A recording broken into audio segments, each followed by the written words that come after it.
Hey, welcome to another video. Finally getting around to doing a home gym tour. I've been meaning to do one for a while. I've actually recorded one, and then I got a pretty significant piece of equipment. I was like, that's kind of a waste to post this when I just got this. So finally getting around. Hopefully this will be the one. We'll get it done. But anyways, make sure to like the video if you like the video, and subscribe if you haven't already. Really help me out. So let's get started. Here we have the centerpiece of my gym. This is the Rogue combo rack. I do have another video on my channel, full in-depth review, so check that out if you want to learn more. But it's the centerpiece of my gym. Super sturdy combo rack. A little on the heavy side, but it's good. I don't have to bolt it down. It doesn't move around on me, so it does me well. Next, we'll move on to the bars. This is the Texas deadlift bar. Obviously my go-to bar for deadlifts. You compete USPA, this is the bar more than likely they're going to use in competition, either this or the Rogue deadlift bar, which is fairly similar. Next, this is the first bar I got in my gym. It's just a capped barbell. It's called the Beast bar. It's kind of like a multi-purpose bar, but I still use it to this day, 4+ years later, as a beater bar. And you'll deadlift on it. It's pretty stiff, so if you don't want to pull the power bar out, or if somebody else is using it, this is a good one. It's got good knurling. It's rusted a little over time, but anyways, last thing over here is the deadlift jack. This is just a Titan Fitness deadlift jack. Nothing special, but it gets the job done. Third bar now is the Rogue Ohio Power Bar. So this is pretty much the standard in powerlifting and most powerlifting focused home gyms. It's a really quality go-to bar. If you are competing, especially in the USAPL these days, it's either going to be this bar more than likely, or an Alico bar at some of the nicer competitions, or the nicer meet directors have those. But if you don't want to spend $1,000 on a powerlifting bar, I'd say go for the Rogue Ohio bar. I have the black zinc bar with the bright zinc sleeves. Next, we have the Titan Fitness Volume 2 SSB bar. So I actually still own the Volume 1. It's at the gym I do personal training out of, but this Volume 2 is a severe improvement if you're doing anything over like 225. That Volume 1 was really shaky, really had a ton of whip. This is basically a clone of the Elite FTS SS Yoke, their SSB bar. So it's super sturdy, it's heavy, so that's a great upgrade there. Next, coming back over here, this is the Rep Fitness Zero Gap bench. It is nice not having a gap here, being able to adjust this in and out, adjusts up and down. Great. It is pretty heavy, so it's a little cumbersome to move around, but it makes it pretty solid. Doesn't move around on you while you're doing presses, you're doing curls, you're doing whatever you're doing. So that's a great bench. Next, we have the Legend Fitness leg extension / leg curl machine. I picked this up on Facebook Marketplace from like a local high school that redid their weight room, so they got rid of these. But this back support lays all the way down to do prone leg curls, sits all the way up to do leg extensions. I've got a band on there, kind of helps the weight from completely offloading at the top. But I mean, it's got a 2-inch Olympic sleeve. Next, we have just an 8-pound Dynamax medicine ball. That's one my brother just gave me. And then the Rogue Fitness 100-pound sandbag. And now we'll move along over to this corner. Alright, so in this corner, we'll first start with these blocks. These are just 3 pieces of 3/4 inch ply I glued together. So there's 2 blocks, and then this rubber it's sitting on top of it fits on top of them. So there's 4 layers of 3/4 inch material, plywood and stall mat. So those are great for doing deadlifts, rows, whatever you want to do with some block pulls, whatever. Now we have our chalk bucket over there. It's just a paint bucket from Home Depot with a block of chalk in it. Now, talk about these belts. First belt here is a 10 millimeter Inzer lever belt. This is Annie's belt.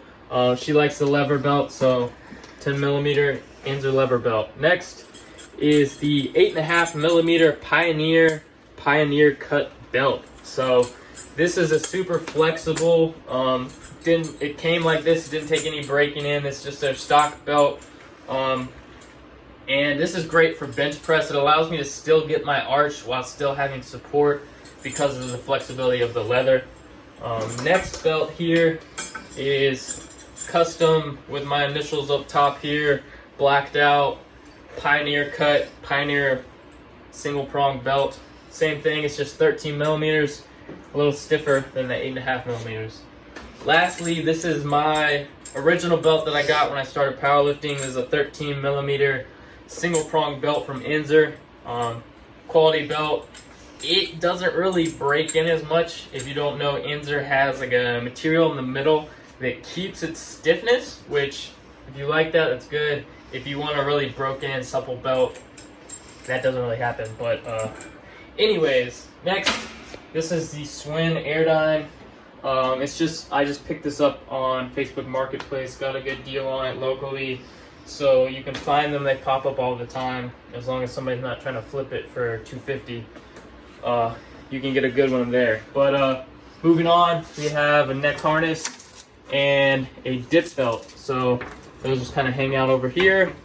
Then we'll move on to my plate tree. So we have on this side pretty much kilos. These are Rogue Fitness Rogue kilo plates. This was the 395 kilo package or whatever from Rogue. I got it on Black Friday this past year.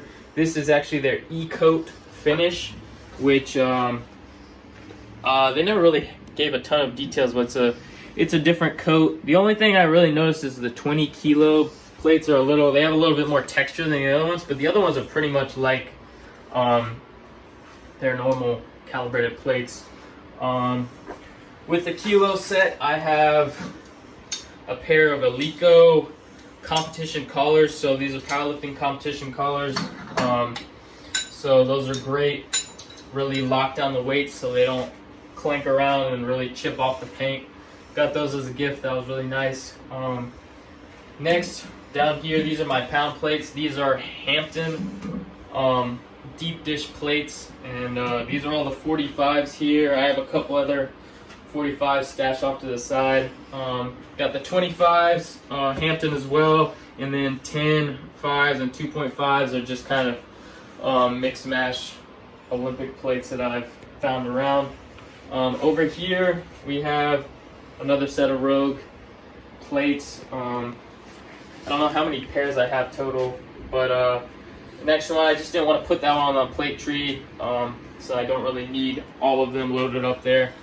Next is just a little bit of grip training stuff on the ground. We got a pinch block, we got a loading pin back there, we've got a just DIY wrist roller there, and then under the bench we have a little bit of mobility stuff. We got just a PVC pipe I use as a foam roller, a tennis ball, some golf balls, roll out stuff, this little mobility stick, the stick, and then an ab wheel, and then this bench. This is the bench I started my gym with. It's a Rep Fitness. It's just their pretty much bottom of the line, but it's a really solid bench. Doesn't move around. It's 1,000 pound capacity. I've had it for 4 years. It's only $94. It's a great deal. Had no problems. I just needed an incline bench. That's the only reason I have another bench. Next, just a whiteboard, write down stuff, write down programming, a mirror, some accessory stuff. That's pretty much it for this wall. We'll go ahead and move along. All right, over here is my junk corner.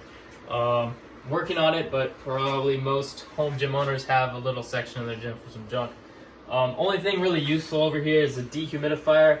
Keeps my equipment from rusting up as fast. And then a mini fridge. So there's that. I also have an Echo Dot here, which I have the lights hooked up to, so I can just tell it to turn the lights on, turn them off as I'm leaving. Then we have up here some rings. So adjustable rings.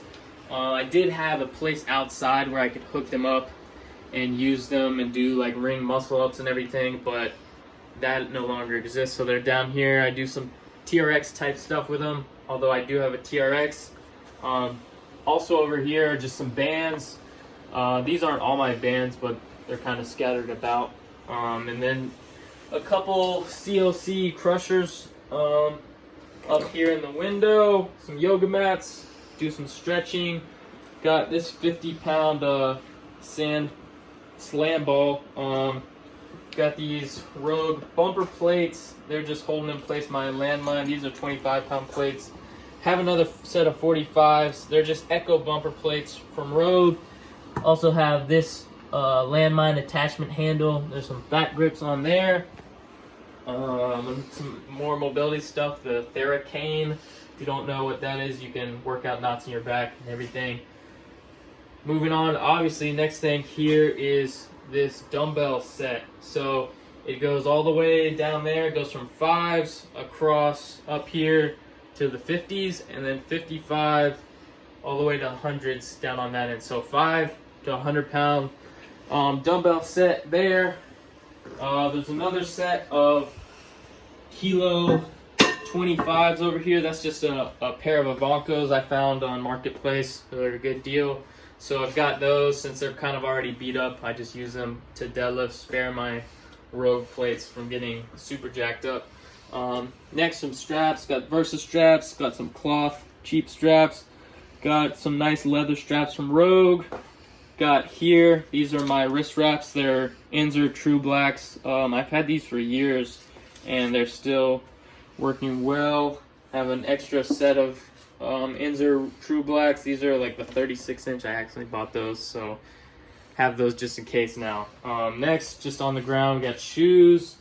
We've got like my home office setup, which has been useful during the whole coronavirus thing. Still being able to train some people on Zoom, whatnot.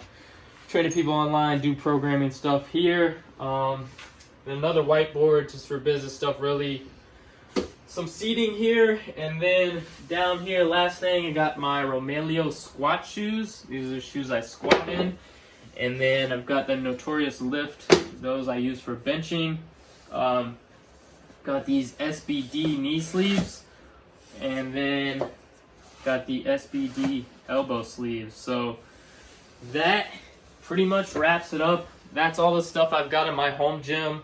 If you have questions about any of the pieces of equipment I mentioned, or if I skipped over something you saw you have questions about, leave a comment below. I'd be happy to answer it. I've made reviews or things about several pieces of equipment I have here, but if I haven't or you can't find it, just ask me. Otherwise, hope you enjoyed the video. Make sure to like the video, subscribe, and I'll see you in the next one.